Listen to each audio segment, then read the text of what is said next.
kudzora murangariro, vana vaMwari, ndati inhau yekudzidzisa. Ndinoda kuramba ndichidzokorora kudzidzisa pfungwa dzedu kuti dziteramire. Kana uine dambudziko rehasha, ukanyatsocherechedza uchaona kuti dambudziko rauinaro nderekuti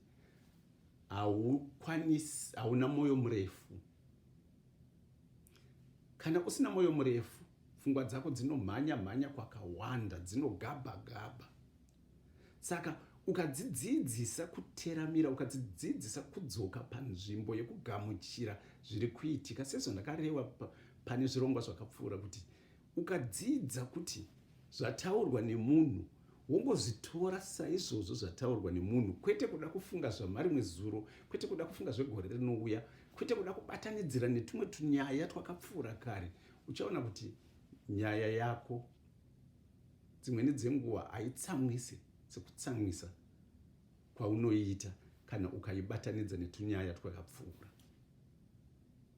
Ichi chinhu chinoda kudzidzirwa, mufunge vana vaMwari, chinoda kudzidzirwa, nekudzidzira zvamunoona vana mazvikokota, mapsychologists, vana chiremba wemishonga, vadzidzisi, manesi, munhu wese anonzi nyanzvi mazvikokota, akaita makore nemakore ekudzidza chidzidzo chake, ochiita zvemakore nemakore ekuverenga, achiita practice chidzidzo chake, opedzisira amazvikokota, opedzisira anyanzvi.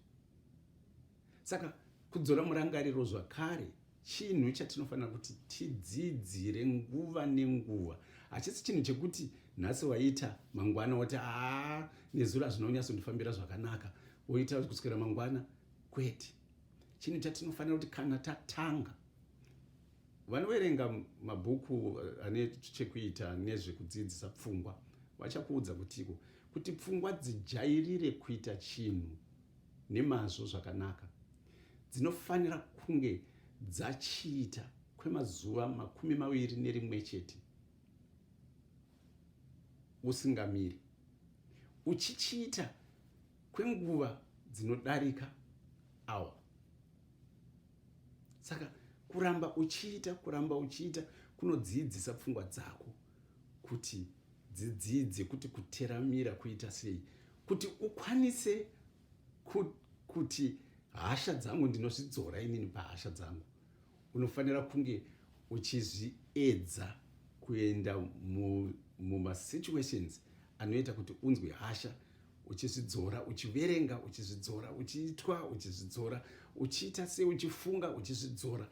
Pakupedzisira uchaona kuti iwewe pfungwa dzako, chero ukatokonywa nemunhu, chero ukaitwa sei, unodzinzwa hasha. Nekuti ndakataura inini ndichiti hasha dzagara, takazvarwa tine hasha, munhu wese anozvarwa ine hasha, kunze kwekunge paine zvazoitika muupenyu hwake zvinokanganisa pfungwa dzake kuti dzisanzwe hasha, dzinokanganisa ichocho chikamu chepfungwa chinoona nezvehasha, chinoona nezvemaemotions. Asi kana pasina chakaitika mukati mepfungwa dzako, munhu wese anonzwa hasha, munhu wese anonzwa kusuwa, munhu wese anotsutsumwa, munhu wese ane rudo, munhu wese ane mufaro maari, munhu wese ane kusemeswa, munhu wese ane kushamiswa, munhu wese, maemotions ese amunoziva ayayo. Vazhinji vedu takazvarwa tinawo zvinhu zvakapakusikwa kwemunhu achitangwa akapiwa, hanzi Mwari rudo. Saka Mwari kana ari rudo, achinzi akasika munhu nemufananidzo wake, anototaura kuna Jesu Kristu kuti ngatisikei munhu akafanana nesu, kureva kuti kana Mwari ari rudo, nesuwo paakatisika akatiisa rudo matiri. Saka rudo rurimo, asi runozopedzwa nezvinoitika mukati meupenyu, zvakawanda zvinoitika mukati meupenyu. Asi kana ukadzidza kudzora murangariro, uchaona kuti kana paine chinhu chiri kuitika chingange chichida kupedza rudo, maonero aunochiita nemagadzisiro aunochiita anosiyana nemunhu asina kudzidza kudzora murangariro.